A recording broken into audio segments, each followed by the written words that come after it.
and welcome to my channel, The Quarantined Cook. My name is Laura and I thought I'd start this channel because, like the rest of you, I'm currently trapped within my home and I can't always get out to the supermarkets, or they don't have everything that I need. So I started experimenting in the kitchen and I thought that I'd share some of that with you. So today we are going to be making gnocchi, which is one of my favourite types of pasta. I ate this a lot when I was growing up. Traditionally, gnocchi is made from potatoes, semolina or wheat flour, and eggs, egg yolks, cheese are incorporated into it. But today we're going to be making a vegan, gluten-free option, and all you are going to need is gram flour and some potatoes.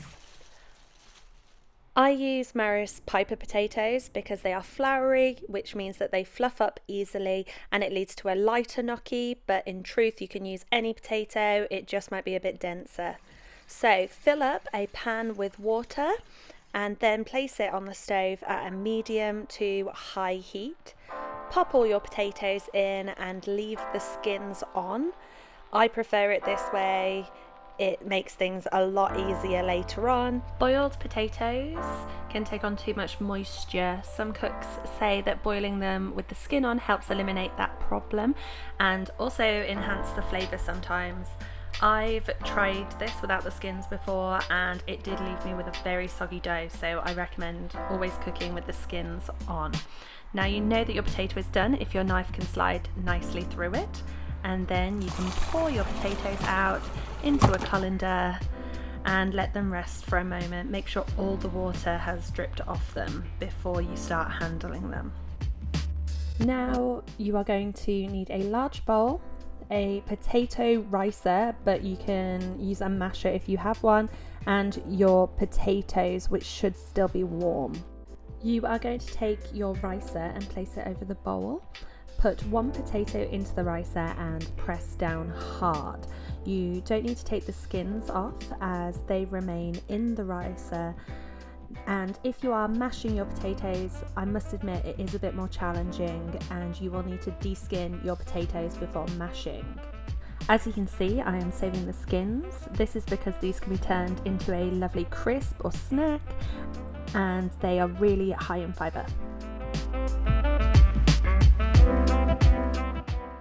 Now, ricing or mashing can take a little while, and if you get a really big potato you might need to cut it in half so that you can get all the bits out. I definitely got lazy and got my partner to help me.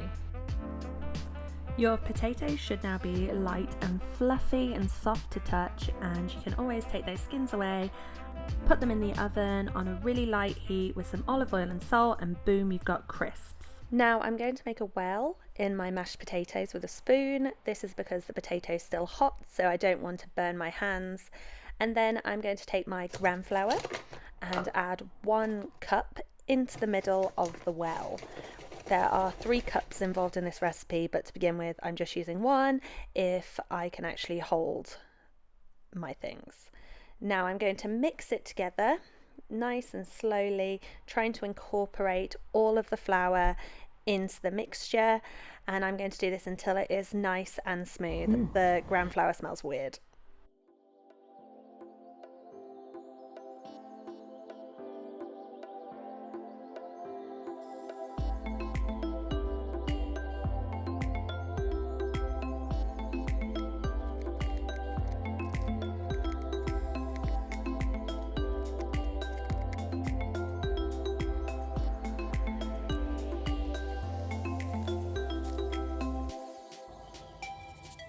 Now, this is my first time working with gram flour, chickpea flour, and I must admit it is very coarse and doesn't have a particularly nice smell, but my dough is looking smooth and lovely to work with. So all we're going to do, roll a segment of your dough out into a sausage shape, and you want it to be about 1 inch in width.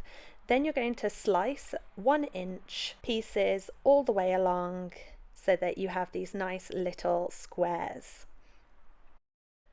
You're then going to take a fork and you're going to place the square at the top end of the fork, and pressing down you want to slowly roll it down the fork until you get these lovely dents into your gnocchi. Now, I'm not particularly good at this with the fork, as you can see, so I've sped it up so you can't see how terrible my skills are. Now I'm going to roll out a second piece and I'm going to show you what I usually use, which is a butter paddle. It is the cheating method and I love it. All you need to do is take your square and you press down and roll it along the butter paddle, and it gives you those nice little grooves, but with half of the effort.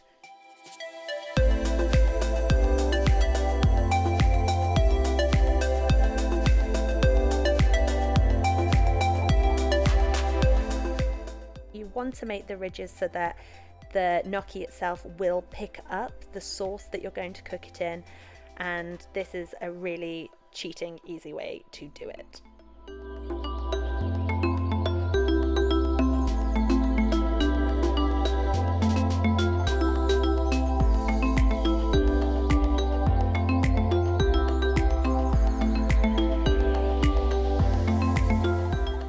As you can see, I am putting some gnocchi on a baking tray. Don't worry, not to be cooked, but frozen. Gnocchi can be cooked straight from the freezer. Just make sure that none of them are touching and cover before freezing.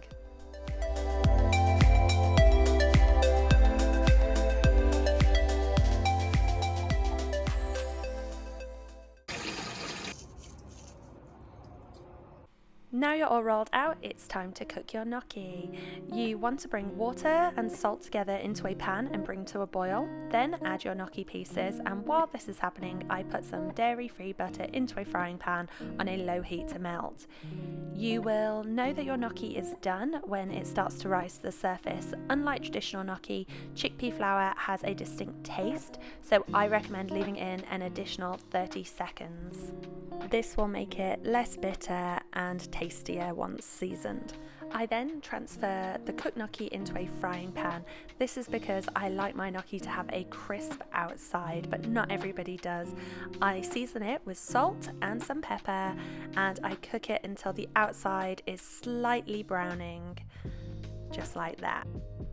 Your gnocchi is now ready to be eaten, but as this is the first time I've ever made chickpea flour gnocchi, I've decided to give this to my guinea pig, and that is my partner Josh, and he does not seem particularly thrilled to try it. Good.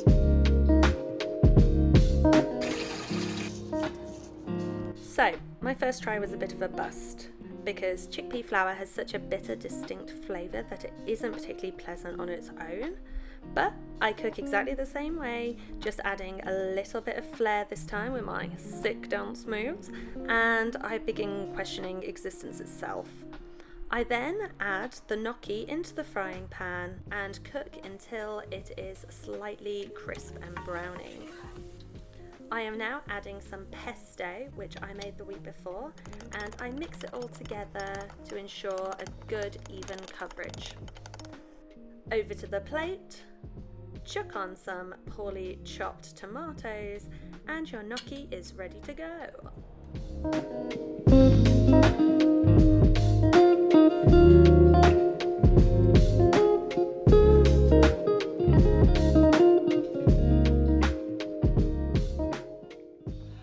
Okay, so that is the gnocchi. Now, we tried it two ways because the taste of the gram flour comes through really strong. It's really overpowering and actually doesn't taste, if I'm being honest, particularly pleasant. But once it's been cooked and you put some butter on it or some oil or something, it's actually not too bad. Personally, I recommend a pasta sauce, a pesto. This is one that I made the other week. It is basil, cashew, wild garlic, and it's absolutely lovely. So I recommend doing that. Add your favourite fruits and vegetables and enjoy. Actually, that's quite good.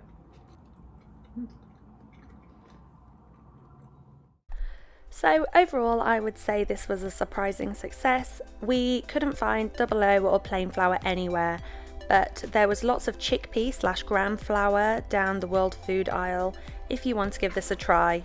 The recipe is in the description. Please like, share and subscribe for more videos. The possibilities are endless.